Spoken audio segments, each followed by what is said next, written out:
Aray. Hello guys, nandito naman tayo sa panibagong video for today. Ay gusto ko lang sa iyo ipapakita sa inyo ang prutas na figs.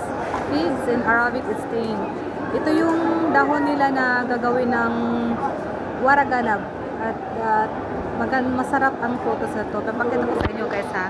Tingnan nyo guys, ito yung figs na prutas dito sa Arabic country. Yan guys. Yun ang niya, yung dahon at saka yung puno niya. Ito yung dahon guys na gagawin nilang waraganab. Parang waraganab na pagkain sa Arabic na common talaga. At ito yung nilalagay nila sa garapon. Ay yung prutas niyo guys. So, masarap to guys.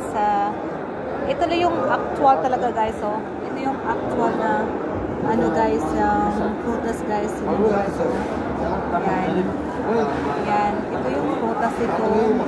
Makikita natin dito sa sa Middle East, sa Arab country. This one guys, anan mo guys. So, kaya ngayon ko lang alam na ang waraganab pala, yung dahon pala ay galing sa figs na prutas. Then na Arabic. Yan. Yan guys. Oh. Yan lang guys. Kasi gusto ko lang na i-share sa inyo itong klase na prutas. Thank you for watching. Sana makatulong tong video ko ito para sa inyo.